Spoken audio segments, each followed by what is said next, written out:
Boa tarde, eu sou Irma Galhardo, estou aqui para ministrar uma oficina de poesia infantil no projeto Circuito Popular de Oficinas, contemplado no edital PROMIC e patrocinado com recursos do Fundo Municipal de Apoio à Cultura, da Fundação Cultural de Palmas. Então, é um prazer estar aqui com vocês nesse momento para falar de poesia, especificamente poesia infantil, que é um tema que eu adoro. Quem me conhece sabe que eu respiro poesia. Então, é sempre muito agradável reunir para refletir sobre o assunto.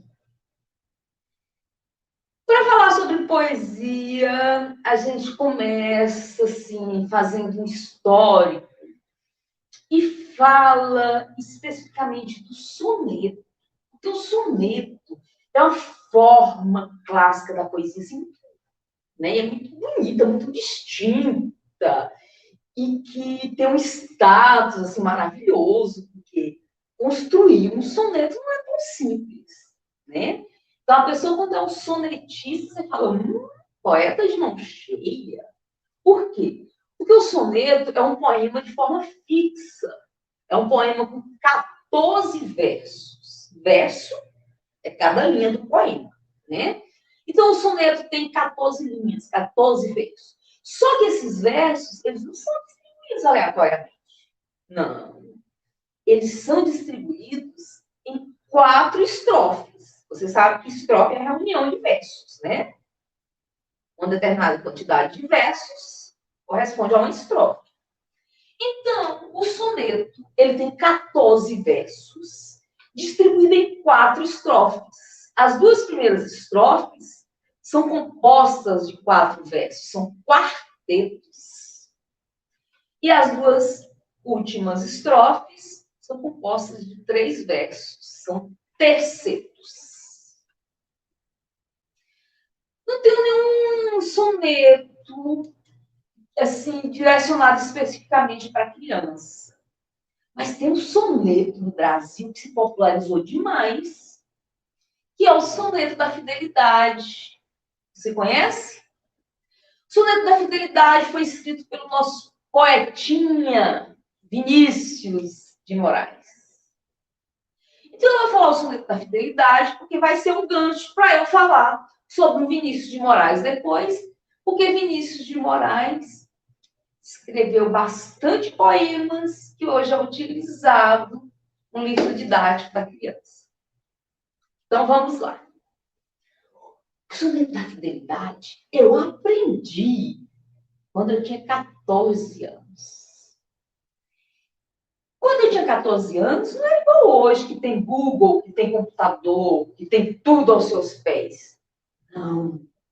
Eu morava numa cidadezinha bem pequenininha, minha querida cidade, do Natal, Correntina, Bahia. Beijo, Correntina! Eu morava em Correntina. E a nossa biblioteca, a biblioteca da escola e a biblioteca municipal, eram pequenininhas. Não tinha muito livro. O acervo era bem limitado. E eu não conhecia o soneto da fidelidade de Vinícius de Moraes. Confesso que eu não conhecia. E a primeira vez que eu ouvi o soneto da fidelidade foi numa conquista, uma tentativa de conquista amorosa. O rapaz utilizou-se dos versos do Vinícius de Moraes para me fazer a corte, para me conquistar. Ai, olha como funcionou. Eu fiquei tão encabulada, tão tocada com aqueles versos, que eu corri para minha professora Cleonice e disse, professora, você precisa conseguir para mim o soneto da fidelidade de Vinícius de Moraes. Eu não acho esse soneto de caminho. E eu quero esse soneto. Professora de português, vendo uma aluna se interessar por um soneto, naturalmente providenciou, foi atrás desse soneto, pesquisou lá em seus livros, e me veio com a folhinha de caderno, com o soneto manuscrito. A professora Cleonice Borba me trouxe o soneto escrito à mão, uma coisa linda. E aquele papelzinho, aqueles 14 versos, e os devorei. Eu acho que dali 5 minutos já estava falando o soneto de cor. E vou falar agora para vocês. De tudo ao meu amor serei atento, antes e quanto ao zelo, e sempre e tanto, que mesmo em face do maior encanto, dele se encante mais meu pensamento. Quero viver em cada momento, e em seu louvor, e de espalhar meu canto, e rir meu riso, e derramar meu pranto, ao seu pesar ou ao seu contentamento. E assim, quanto mais tarde me procure, quem sabe a morte, angústia de quem vive, quem sabe a solidão, fim de quem ama, eu posso me dizer do amor que não seja imortal, posto que é chama, mas que seja infinito enquanto Deus. Vinícius de Moraes.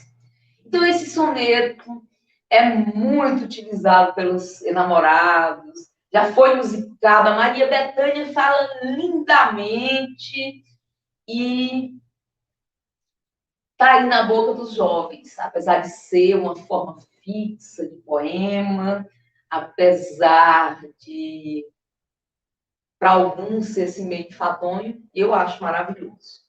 Então, apresentei o soneto, apresentei os versos do Vinícius de Moraes, e aproveito e já trago o Vinícius, já seguro na mão do Vinícius de Moraes para adentrar os poemas infantis. O Vinícius de Moraes foi maravilhoso na escrita de poemas que criança se vê identificada.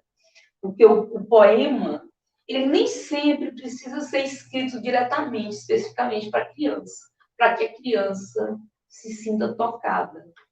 E a gente vai falar mais disso daqui a pouco, quando a gente abordar o Carlos Drummond de Andrade. Mas o Vinícius de Moraes, apesar de ter sido um boêmio, um diplomata, profissionalmente ele era diplomata, e essa profissão possibilita muitas viagens, muitos cruzeiros, uma vida de muito luxo, muito iate e muito gin.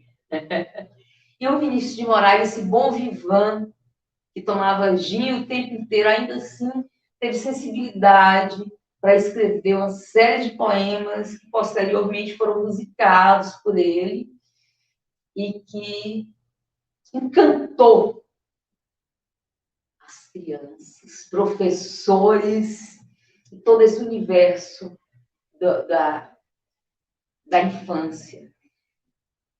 O álbum A Arca de Noé, que vem do livro A Arca de Noé, é repleto de poemazinhos graciosos, poemas encantadores, que a criança se identifica e fala com naturalidade. Por exemplo, a foca. Quer ver a foca ficar feliz? É pôr uma bola no seu nariz. Quer ver a foca bater palminhas? É dar ela uma sardinha. Quer ver a foca fazer uma briga? É espetar ela bem na barriga. Um outro exemplo do Vinícius de Moraes é aquela musiquinha que todos nós cantamos, da casa.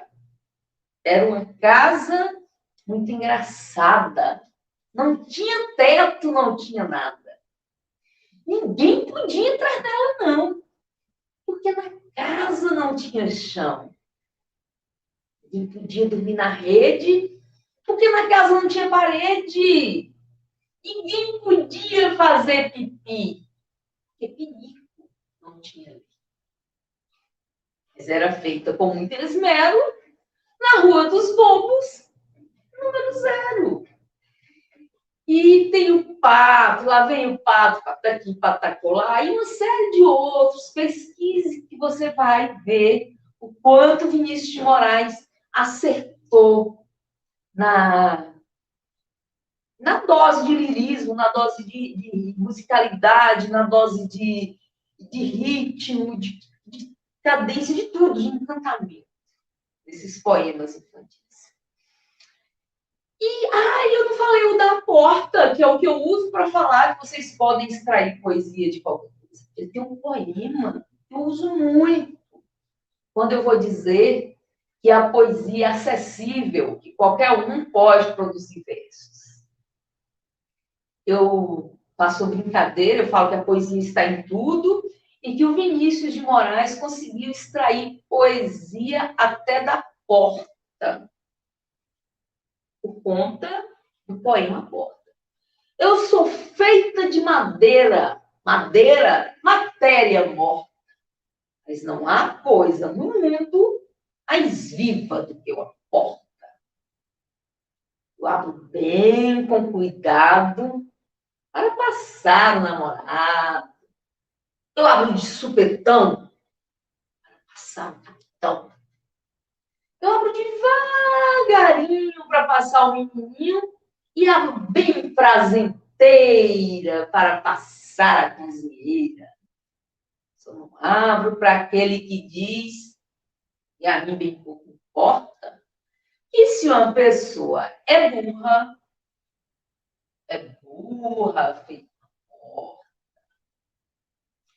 Então, Vinícius de Moraes teceu versos até com uma porta. E um verso divertido, prazeroso, né, engraçado. E fez coisas lindas, né, na música, deixou canções, maravilhosas.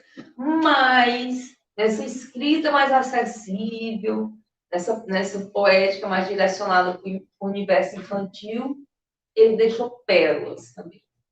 Pesquise lá e passe para as suas crianças, tá? E o outro poeta que eu mencionei nesse instante, eu falei que não escreveu especificamente para a criança, no entanto, os poemas são bem utilizados nos livros didáticos, são bem utilizados quando se faz a escolarização da poesia infantil. Esse poeta é o nosso poeta maior, Carlos Drummond de Andrade, a quem eu presto total reverência, porque é o mago das palavras, né? Nosso poeta maior, aclamado pela literatura brasileira como o grande, né? Drummond é Drummond. Tem até uma música do Caetano Veloso que diz isso, só dá Drummond. Né? O Drummond é maravilhoso. E escreveu, você deve conhecer pelo menos, se você não gosta de poesia, mas tem mais ou menos a minha idade, você conhece pelo menos E Agora José. Porque o Paulo Diniz musicou o poema e foi uma canção muito tocada na década de 70 e de 80. Você se lembra? E agora, José? Poema lindo, né? Está sem mulher, está sem carinho, está sem discurso. Já não pode beber, já não pode fumar, cuspir já não pode. A noite esfriou, o dia não veio, o bonde não veio a utopia e tudo acabou, tudo sumiu. E agora, José? Se você tocasse, se você gemesse, se você cantasse a valsa vienense, se você dormisse, se você sonhasse, se você morresse, mas você não morre. Você é duro, José, sozinho no escuro, qual bicho do mato, sem teogonia, nem parede nua para se encostar. Sem cavalo preto que fuja a galope, você marcha, José, José, para onde? José, para onde? E agora, José? Então tá aí Drummond, muito atual, cada vez mais. O Drummond ele é tão presente na vida do brasileiro que mesmo depois de décadas da sua morte, da sua passagem, ele está aí constantemente nos lembrando, nos trazendo à tona versos que falam. Eu costumo dizer que o Drummond, Carlos Drummond de Andrade, ele se encarrega da minha trilha sonora, né? Músico, ele põe música em tudo, ele tem trilha sonora para tudo. A arte gosta muito de trilha sonora, a arte em geral, né? Cinema, tá tudo colocando aí uma música, uma trilha sonora. A minha trilha sonora são os versos. Eu sou mais dos versos. Então, o Carlos Drummond de Andrade sempre tem um verso guardado ali para mim. Sempre que eu estou numa situação ou em outra, me ocorre um verso do Drummond. Sim, maravilhoso. Ele está sempre ilustrando o meu dia, enfeitando, né? Porque a poesia é esse encantamento. É como se você... É aquela florzinha que você vai lá e coloca no cantinho da página do seu caderno. Ou então, aquele detalhe todo especial que você coloca em cima do bolo confeitado, aquela cereja. A poesia é isso. Se você quer enfeitar alguma coisa, coloca poesia. E o Drummond, ele faz isso com a minha vida, ele está sempre enfeitando. Situações até tristes. Ele vai lá e me manda um verso. Sempre perfeito. Os versos do Drummond encaixam, você fala, uau! Como é que esse moço pensou nisso e me mandou exatamente agora? E uma sintonia, uma coisa... Quando você convive desde sempre com os poetas, eu contei na oficina anterior, quem está me acompanhando, eu contei que a minha amizade com os poetas é desde sempre, desde muito cedo. E que ainda na segunda série primária, lá quando eu tinha 7 aninhos, eu tive um livro maravilhoso que eu não me esqueço, que foi um livro didático de língua, expressão, língua portuguesa e expressão. Não lembro, só lembro da autora. A autora era Débora Pádua de Melo Neves. E lá nesse livro, eu conheci um monte desses poetas maravilhosos da língua portuguesa e fiz amizade ali com eles. Quando eu falo que eu fiz amizade, fiz, até com os que já tinham morrido. O certo é que eu os trouxe para a minha vida. Eu segurei na mão desses poetas e eles são meus grandes amigos. Eles estão sempre do meu lado, estou sempre rodeada, tá aqui, ó, tá. Carlos Drummond de Andrade está aqui, Cecília Meirelles está aqui, Clobela Espanca está aqui. É tanto poeta. Manuel Bandeira, meu querido Manuel Bandeira. Eu segurei na mão deles e vou, levo, e os carrego para onde vou. E assim, eles estão sempre me jogando seus versos. E eu pego esses versos como se fossem flores enfeitos meus dias. Faça isso também. Utilize-se da poesia para colorir o seu dia.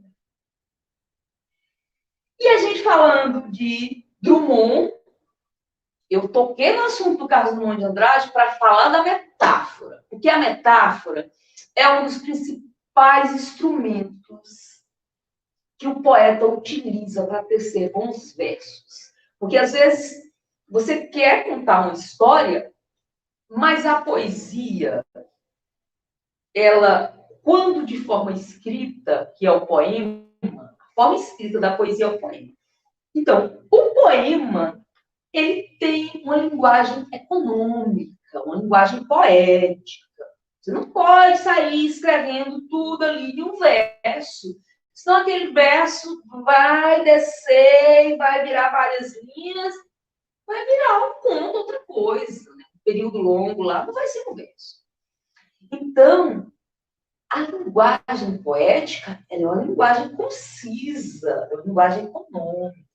Então, o poeta feliz, o poeta perfeito, é aquele que consegue traduzir muita coisa em poucas palavras. É aquele que consegue nos proporcionar sensações variadas, reflexões variadas, a partir de poucas palavras. Então, o Carlos Drummond de Andrade, ele se utilizava muito da metáfora. Todo poeta utiliza. Por quê? Porque a metáfora é você substituir uma palavra que você vai falar por outra que você fez uma comparação. Metáfora é comparar. É uma comparação. Então, se você quer falar uma coisa, assim, de uma maneira feia, meio sem graça, meio sem encantamento, sem lirismo, que é o que sempre tem nos poemas, você pega aquelas palavras sem lirismo, aquelas palavras que ficaram organizadas de uma forma feia, e substitui por palavras semelhantes, por comparações. Então, aí você vai estar utilizando a metáfora, porque metáfora é comparar. E se você fala, por exemplo, aquela moça é tão maravilhosa que quando ela conversa, meu Deus, olha, todo mundo fica parado olhando para ela. Gente, parece que ela irradia uma luz. Que coisa! Ao invés de você falar tudo isso, você pode simplesmente utilizar da metáfora e comparar a moça com o quê? O nosso astro rei, com o sol, que é aquele que brilha sempre, que atrai todos os olhares, não é assim com o sol? Então você diz, aquela moça resplandece com o sol. Olha que metáfora. Né? Então, metáfora, comparação. Certo? E o Carlos Drummond de Andrade se utilizou da metáfora da pedra para criar um dos poemas mais polêmicos da língua portuguesa, que é exatamente a pedra no meio do caminho. Por que ele falou a pedra no meio do caminho? Como assim? Que comparação foi essa? Em que sentido que ele utilizou a pedra? Me fala mais dessa metáfora, Lima. O Carlos Drummond de Andrade, ele perdeu um filho antes de nascer, filho nascituro. E isso doeu muito em sua alma. Então, foi um momento assim, muito difícil, um momento que ele não conseguia encontrar alento nas coisas. E essa dor tão dilacerante, ele traduziu em verso. Ele se utilizou da metáfora da pedra. Ele disse que essa dor que ele estava sentindo era uma pedra no meio do caminho. Né? Que aquele poema tinha uma pedra no meio do caminho, no meio do caminho tinha uma pedra no meio do caminho. Jamais me esquecerei daqueles dias na vida das minhas retinas tão fatigadas. Tinha uma pedra no meio do caminho, no meio do caminho tinha uma pedra. Então, vocês viram?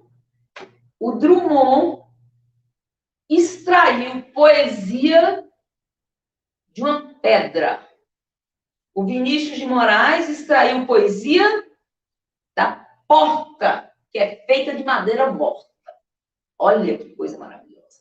Você pode extrair poesia de qualquer coisa. Você pode extrair poesia de alegria ou de dor. Você pode fazer poesia de protesto. Você pode fazer poesia de gratidão. Você pode fazer uma poesia para denunciar alguma coisa, poesia de denúncia. Existe poema triste, poema fundo, de todo jeito. Porque poesia é sentimento. E os sentimentos nem sempre são bons. Existem sentimentos variados. Existe sentimento de indignação. Existe poesia de indignação. Existe sentimento de revolta. Existe poesia de revolta. Existe sentimento de gratidão. Existem poesias belíssimas de gratidão.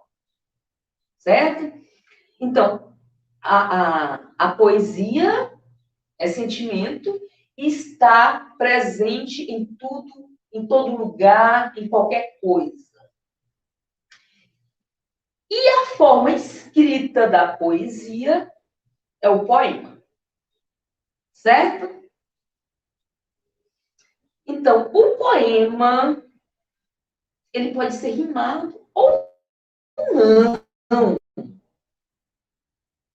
Né? Se não se trata de literatura de cordel, ele não precisa necessariamente ser rimado. Tem escritores e poetas que apreciam a questão da rima e da métrica e se debruçam ali e estudam arduamente, porque metrificar um poema não é simples. É uma coisa complicada. É uma coisa que você faz, só para você ter uma ideia, os poetas que metrificam, ele vai fazendo assim, ó, na hora de metrificar, de fazer os versos, ele faz um verso com a caneta aqui, o lápis, e ele vai contando as cadências, certo? E aí a sonoridade, quando é sílaba tônica, ele bate o pé mais forte, que é também uma técnica que eu utilizo para literatura de cordel, com crianças, sala de aula, né? Quando a gente vai ministrar oficina de literatura de cordel, vai ensinar a questão ali da rima, cadência ali, a gente, né, vai na batida do pé. Então, não é simples, metrificar é uma coisa, assim, tão elaborada que já nem se usa mais, não se estuda mais. Eu, particularmente, não estudei métrica. Quando eu fui estudar literatura, já não se estudava métrica. Por que não se estudava métrica? Por quê? Por causa dos maravilhosos modernistas que vieram e desconstruíram todas essas regras, essa rigidez, essa forma fixa do poema, né? Do poema clássico, do poema até então. Em 1922, os modernistas, aqui no Brasil, 1922, a Europa foi antes, né? O movimento modernista. O movimento modernista chegou e disse: chega de arte em caixinha, chega de delimitar a arte. A arte, ela tem que ser como um cavalo selvagem disparada. A arte não pode ter amarras. A arte tem que ser livre. Né? Então, vamos desconstruir essa coisa de tudo certinho, de tudo rimadinho na literatura. Nas artes plásticas foram outras, as alterações, as reivindicações, na música foram outras. Mas o certo é que na literatura, que é o que a gente está tratando aqui especificamente, aqui no Brasil, aconteceu uma semana de arte moderna, em 1922, em São Paulo. E foi demais. Alguns jovens, mal saídos da casa dos 20 anos, resolveram desconstruir tudo aquilo que existe em termos de arte fixa. Quais foram esses jovens brasileiros? Anita Mafaldi, Mário de Andrade, Oswald de Andrade, Tarsila do Amaral, Manuel Bandeira, meu querido Manuel Bandeira, e um monte de outros jovens que promoveram a Semana de Arte Moderna e chocaram a sociedade na época, porque foi uma semana de uma arte bem, da época considerada rebelde, né? Porque exatamente sem amarras, porque exatamente sem modelos, né? Era aquela coisa livre. E a literatura, o Manuel Bandeira, maravilhoso, com o seu poema Os Sapos, que foi lido no teatro lá, na Semana de Arte Moderna, e foi vaiado, foi um poema que foi vaiado, foi um poema que a sociedade odiou na apresentação, mas que se tornou uma espécie de bandeira do movimento modernista. Né? porque nesse poema o Savas, o Manuel Bandeira, critica a sociedade da época, critica aquelas pessoas que só arremedavam, repetiam o que vinha da Europa, né? Então, ele critica aquela sociedade burguesa que importava até a cultura, quando nós tínhamos o Brasil, quando nós temos esse Brasil maravilhoso, esse Brasil verde e amarelo, cheio de mandacaru, cheio de belezas naturais, que é um país que nos deu Carlos Gomes na música, né, que é aquela coisa maravilhosa, que nos deu a própria Anitta Mafaldi, a Tarsila do Amaral, uma de Andrade, esses meninos aí, tá? Esses meninos modernistas que foram demais, e todos os modernistas seguintes da segunda fase, da terceira fase, né? Que aí entra o Drummond, que aí entra a Cecília, entra o nosso queridíssimo João Guimarães Rosa, e tantos outros, né, que a gente fala, fica assim, repleta de emoção, porque eles foram grandiosos, eles foram gigantes. E depois assim, da Semana de Arte Moderna, depois do movimento modernista, essa obrigação de produzir poemas rimados foi por terra, né? A arte é livre. Então, vamos fazer versos livres. Vamos escrever versos do tamanho da nossa inspiração. Você não precisa mais escrever verso com aquela métrica exata, né? Esse tem que ser do tamanho desse, que tem que ser do tamanho desse. Não. O verso agora é escrito do tamanho da inspiração. O único molde, o único ditame, a única regra é essa, né? É a inspiração. E então a gente, a partir daí, a partir da década de 20, aqui no Brasil, a gente passou a ter a liberdade de escrever versos, né? Versos que alguns chamam de versos tortos, versos capenga, versos de qualquer tamanho, verso imenso, verso curtinho, verso de todo jeito. E para exemplificar essa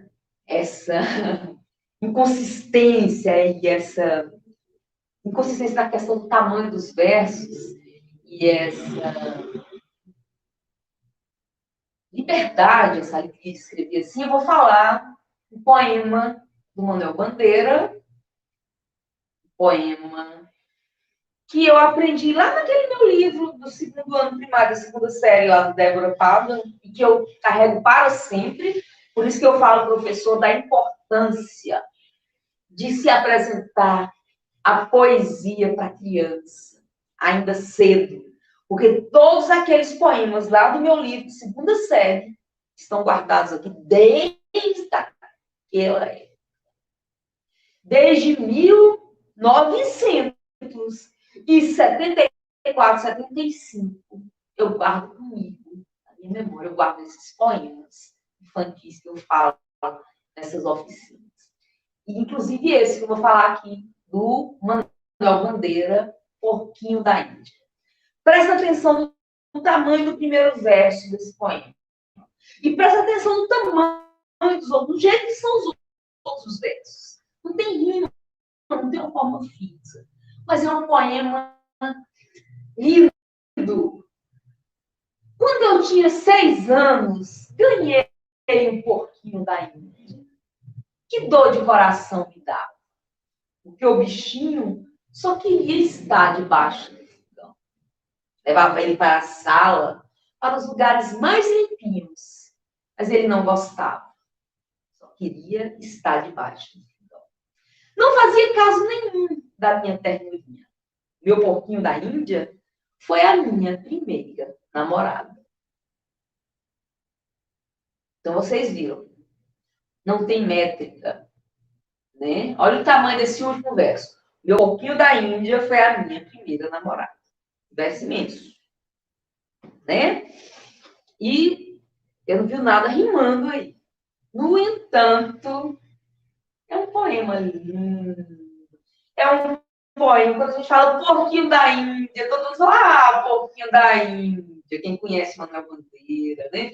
Ele nos remete lá para a infância, nos remete para dias felizes, nos remete para momentos de ternura. Não fazia casinho da minha ternurinha. Olha que poeminha. Então, tem uma série de poemas maravilhosos do Manuel Bandeira que você pode utilizar com seus alunos, com seu filho, com a sua criança. Tem uma série de poemas maravilhosos do Carlos de Moraes, já falei alguns, mas você deve utilizar principalmente Cecília Meirelles.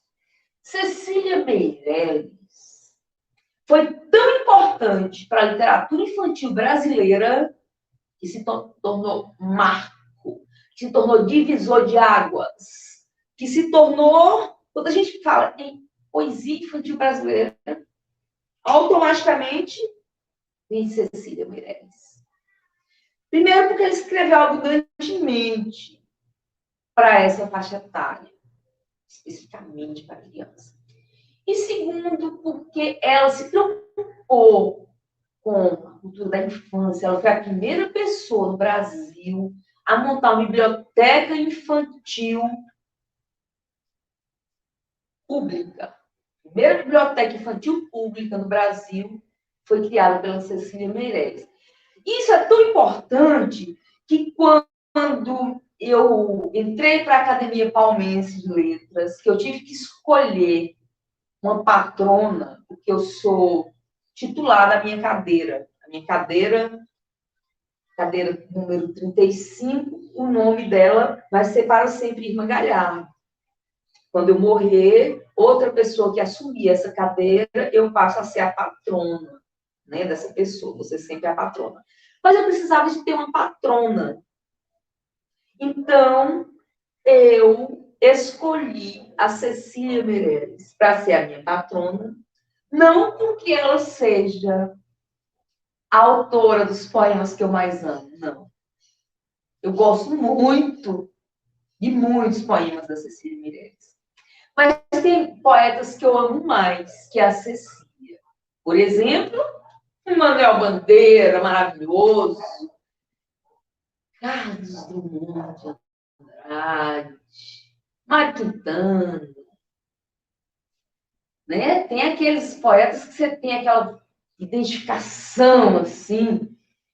Você pega um livro dele, você só falta desmaiar, assim, de tanta felicidade. A Cecília Meirelles eu gosto muito, muito, mas ela não é o meu Manuel Bandeira e nem o meu Carlos Drummond de Andrade. Né? É a minha Cecília Meirelles, é a minha patrona na Academia de Letras. Mas não escreveu os meus poemas preferidos. Ainda assim, eu escolhi a Cecília Meirelles para ser a minha patrona por essa significância, por toda essa representatividade que ela tem na poesia infantil brasileira. Por essa sensibilidade que ela teve ao montar a primeira biblioteca infantil do Brasil.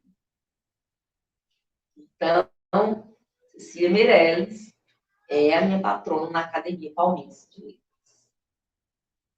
E eu vou falar alguma coisa dela aqui, naturalmente, já que ela foi tão importante assim para a poesia brasileira, para a literatura de uma forma geral, para a poesia de uma forma geral, mas especificamente para a poesia brasileira, porque antes dela, as poesias eram assim, meio enfadonhazinhas, né? Cheia de você tem que fazer isso, você deve prestar atenção nisso.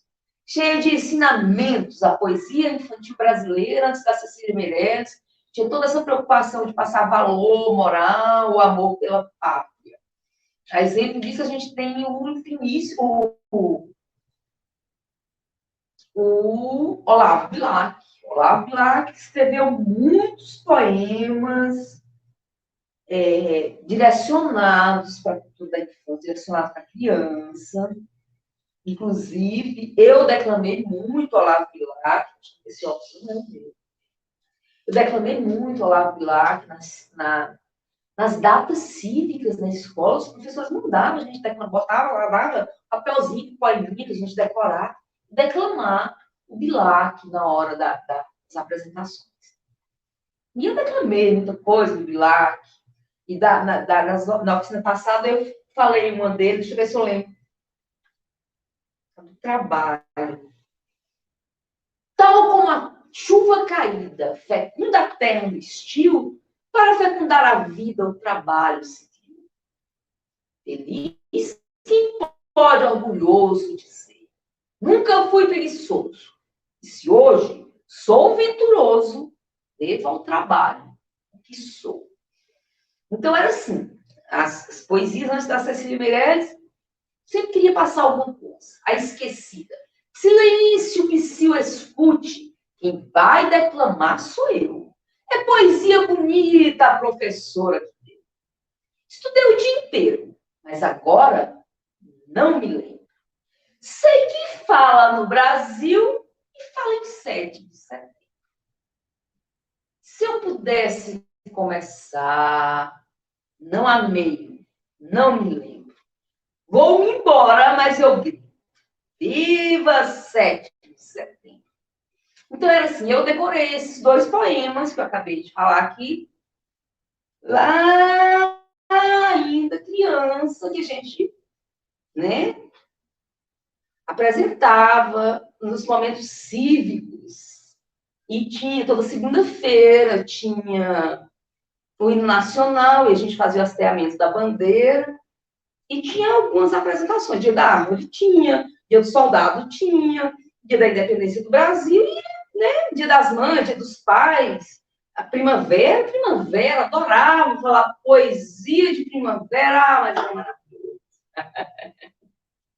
E, então, o poema infantil antes da Cecília Meirelles era assim. Um poema comemorativo, um poema para passar valor moral, o amor pelo país. A Cecília Meirelles falou, não, essa menina tão pequenina quer ser bailarina, não conhece o dó nem o ré, mas sabe ficar na ponta do pé. Não conhece o mi nem o fá, mas inclina o corpo para cá e para lá. Roda, roda, roda com os bracinhos no ar e não se cansa de tanto rodar. Põe na cabeça uma estrela e um véu e diz que caiu do céu. Essa menina tão pequenina quer ser bailarina. Mas depois esquece todas as danças e vai dormir como as outras crianças.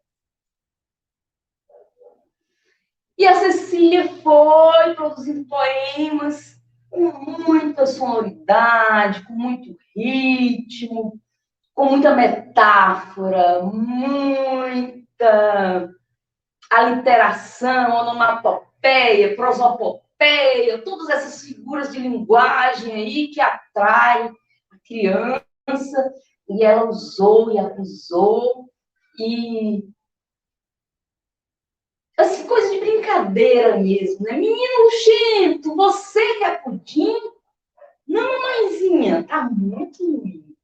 Menino luxento, você quer salada? Não, mãezinha, tá muito aguado. Menino luxento, você não quer nada? Menino luxento, pois tome palmada.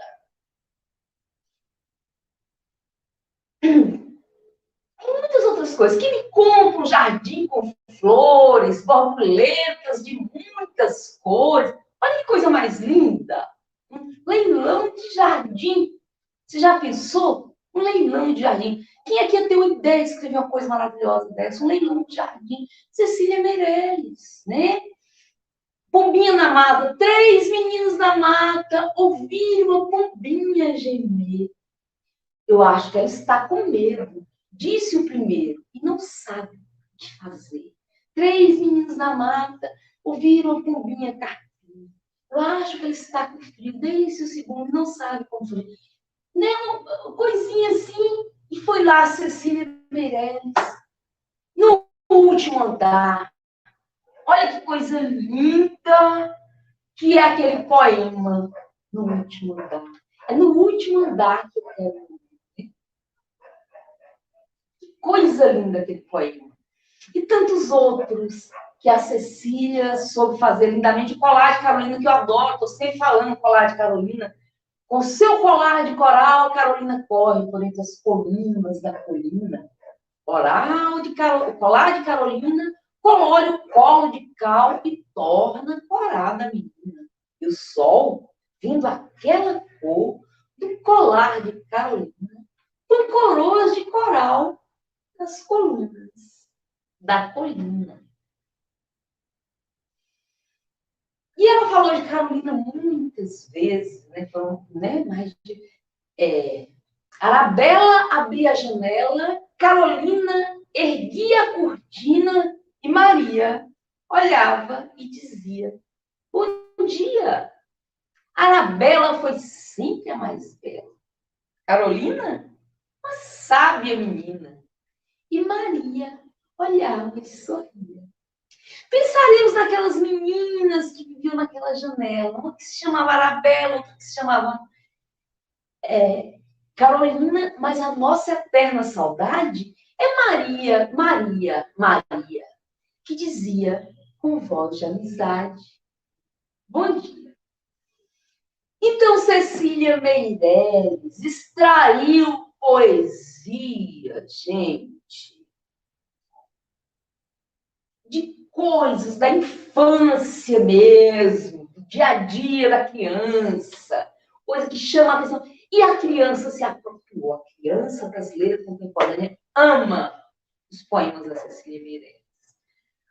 Você que acompanha concursos de poesia, observe. Cecília Meirelles é campeã de escolha. Estão sempre lá atrás dos poeminhas dela. A gente tem também a Rosiana Murray. A Rosiana Murray é viva. Mora no Rio de Janeiro, escreve todos os dias, faz poemas maravilhosos. Ela publica nas redes sociais todos os dias. Pesquise a Rosiana Murray, acompanhe o trabalho dela. Escreva. Ela tem um projeto, a Rosiana Murray, você que é professor, depois que a pandemia passar, talvez você se interesse nesse projeto da Rosiana Murray. Ela tem um projeto que se chama Pão e Texto. Ela mora numa casa em Saquarema, na beira da praia. Então, esse projeto é o seguinte: ela recebe na casa dela grupos de alunos com professores o projeto Pão e Texto. Então, chega o ônibus com a agenda antes, naturalmente, né? Então, ela prepara aqueles pães que ela mesma prepara aquele café da manhã lindo naquela mesa. E ali ela recebe as crianças de determinada escola, eles tomam café, enquanto falam poesia, enquanto conhece o dia a dia da escritora, e aí manipula os livros que ficam expostos ali. E no final, cada criança adquire um livro, essa é a forma como ela é remunerada pelo trabalho, né?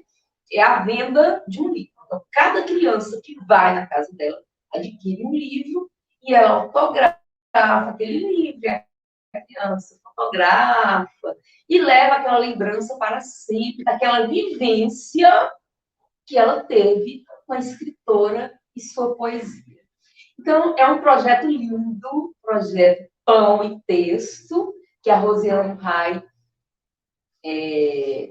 realiza quando não é pandemia, e quando a pandemia passar, agende um Pão e Texto com a sua turma, professor. Vai ônibus de Brasília, de São Paulo, de tudo é lugar. Vai lá para o Rio de Janeiro conhecer a Rosiana Murray. Vai ônibus de contadores de histórias conhecer a Rosiana Murray, experienciar o dia a dia dela, uma coisa linda. Então, tá aí a Rosiana viva, que você pode levar para a sua sala de aula e você pode também, uma sugestão, fazer fazer o cadastro do seu aluno, do seu filho, do seu sobrinho, no site do Itaú Cultural. O Itaú Cultural, ele tem um projeto Leia para uma Criança, que você entra no site, faz o cadastro e recebe esses livros lindos, maravilhosos, em sua casa, gratuitamente. Esses que eu estou mostrando aqui são de poesia, mas eles mandam, eu tenho uma coleção imensa de livros de história, eles mandam todos os anos para sua casa, uma coleção, se você faz o cadastro. O cadastro tem que ser renovado todos os anos. E os professores, eles costumam pegar CPF da família inteira para poder fazer cadastro dos aluninhos, porque eles querem que os aluninhos recebam em suas casas. Dá muito certo e funciona. São milhões de livros que o Itaú Cultural distribui gratuitamente todos os anos, e livro de qualidade, literatura assim, maravilhosa. Gente, esse livro é de uma beleza. Eu tenho uma sobrinha, Cecília, Cecília, beijo. Ela me disse que lia esse livro todos os dias, era o preferido quando ela era criança. Esse livro aqui é um dos meus preferidos da vida, no mundo inteiro. Um poema tão lindo que você não tem ideia. Eu vou ler daqui a pouco, para você ter uma ideia. Esse aqui, Poesia na Varanda, que maravilha. Todos esses, gente. Esse aqui, O Menino Azul, é um livro tão lindo que eu gosto de ficar exibindo ele para vocês. Eu tenho esse livro, é meu, ó. Você pode ter o seu. Escreva lá para o Itaú. Mas, gente, olha, se não é um tesouro, Menino Azul, da Cecília Meirelles. É um poeminha, mas ficou um livro tão lindo. Aqui está com ilustrações da Elma e é da editora Global. Olha que livro mais lindo do mundo. O Menino Azul. Olha que ilustração mais delicada. Ó, passarinhozinho.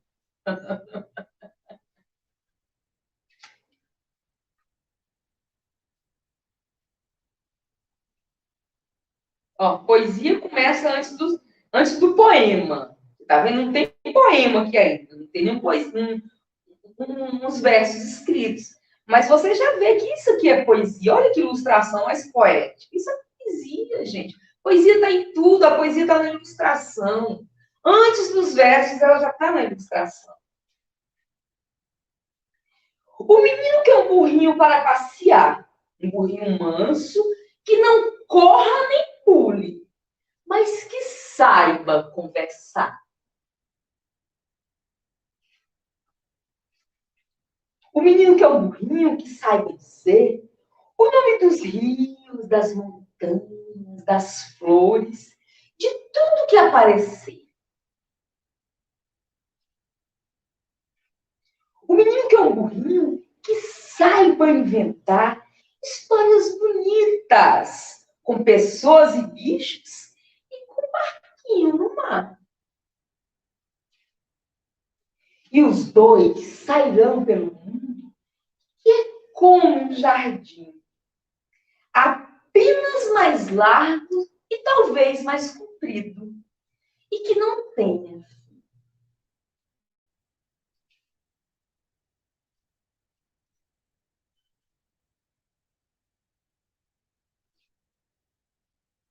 Quem souber de um burrinho desses, pode escrever para a Rua das Casas, número das portas, ao menino azul que não sabe ler.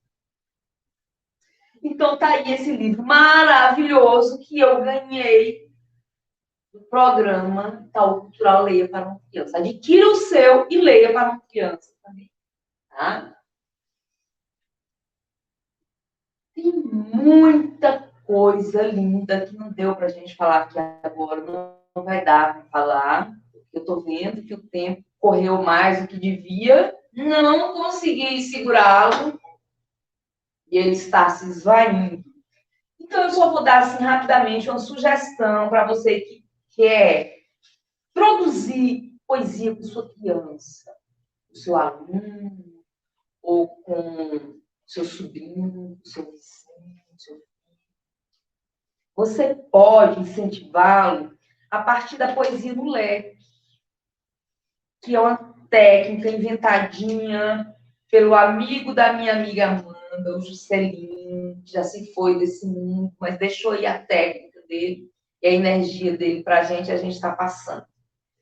Então, você pega o papel, vai dobrando, assim, como se fosse um leque, e você escreve um verso na primeira linha e passa, né, para o círculo, para o grupo. Cada um escreve um verso. No final, vocês vão produzir um poema coletivo. Né? É claro que esse poema vai ter que, para ele ser produzido coletivamente, é preciso que esse grupo reflita coletivamente sobre um determinado tema, para que o poema tenha harmonia, né? Senão, um vai estar aqui falando de sapo, o outro vai estar falando de cavalo, né? Então, para que os versos tenham uma sintonia, é preciso que se reflita coletivamente, em conjunto, sobre um determinado tema, tá? Então, você faz assim, ou você pode encomendar. Depois que você apresentar essa técnica para o seu aluno, depois que ele perceber que é muito simples extrair poesia de qualquer coisa, você pode fazer isso aqui também, ó, versos soltos, assim, folhinhas, entrega para ele, fala, vai lendo aí, vai tirando e vai lendo, e isso vai formar uma poesia.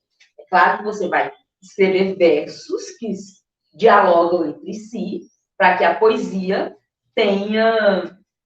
faça sentido, né? Para que tenha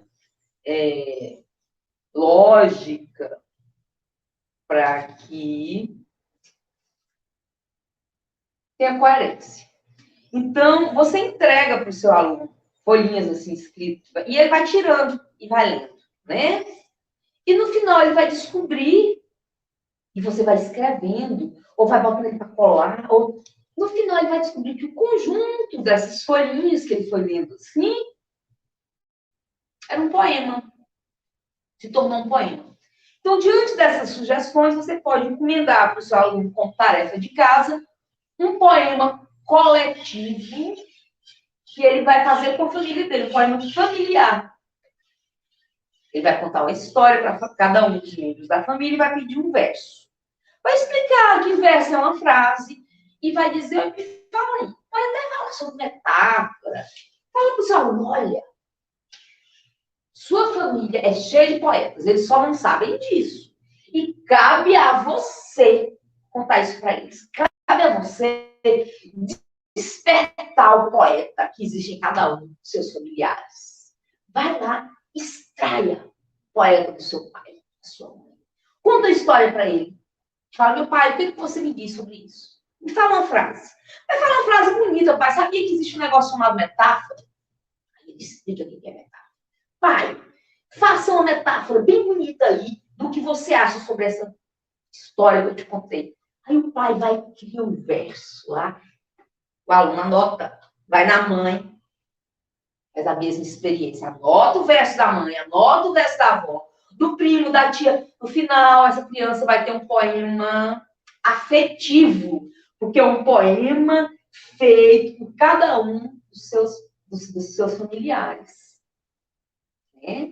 Então, aí ele pode, por exemplo, a professora pode estimulá-lo, incentivá-lo a publicar num blog, ou fazer uma ilustração, publicar o desenho, algum lugar, ou musicar, fazer uma canção daquela coisa, daquele poema. Né? Tá aí, a ideia, joguei a ideia. O professor vai perceber, vai descobrir a melhor forma de fazer isso com os alunos. Mas precisa fazer, tá, professor? Faça, professor, por favor. Trabalhe a poesia com o seu aluno. Inunde a sua sala de aula com poesia. Espalhe poesia pelo mundo, professor. O mundo está precisando de poesia. O mundo está precisando de poetas. Transforme o seu aluno num poeta. Quem sabe se esse aluno que está bem aí na sua sala de aula não será um Carlos Drummond de Andrade? Não será uma Cecília Meirelles? Carlos Drummond de Andrade um dia foi criança, passou pela sala de aula e se descobriu escritor na aula da professora Emericiana. Ele até escreveu sobre isso. É um texto que você, professor, pode pesquisar na internet. Coloca aí no Google. Como nasce um escritor? É o nome da crônica que ele escreveu sobre isso. Ele começa bem assim, ó. De repente nasci. Isto é, senti necessidade de escrever. Aí ele vai contando como é que foi esse nascimento dele. Foi na aula da professora Emericiana. Aí a professora virou para ele, viu que ele estava disperso, que ele não estava prestando atenção no que ela estava falando. A professora falou, Juquita, o que você está fazendo? A professora chamava ele de Juquita. E aí ele escondeu, porque naquela época os professores eram muito rigorosos, né? O formato da aula era diferente de hoje, não tinha tanta ludicidade. As crianças não eram tratadas como criança na época que o Carlos Drummond foi criança, né? Então, não tinha ainda essa preocupação que tem hoje da cultura da infância, de se pesquisar tudo para criança, da psicologia, não tinha isso. Então, era tudo muito rigoroso, né? As pessoas muito rígidas. E aí ela foi repreender o Carlos Drummond de Andrade, o aluno Juquita. Ela falou, Juquita, o que você está fazendo? E ele escondeu ali. E ela levantou e foi lá e pegou, porque o professor fazia isso. E aí, quando ela pegou, a classe toda começou a rir, porque já sabia que o Carlos Drummond de Andrade seria punido. Ele não estava prestando atenção na aula. Só que na hora que a dona Emericiana leu o que o Juquita estava escrevendo, ela percebeu lirismo naquela escrita, ela percebeu que o Juquita era um futuro poeta, seria um grande poeta. Então ela virou para a sala de aula e ela disse, crianças, não riam do Juquita. Ele será um grande escritor. Eu falo isso até me emociono. Mas é um texto lindo, está aí na internet. É uma experiência que o Carlos Drummond de Andrade nos presenteia, a experiência dele, que ele nos presenteia, né? Escreve, conta para a gente, e que é uma coisa linda. É o despertar dele como poeta numa sala de aula.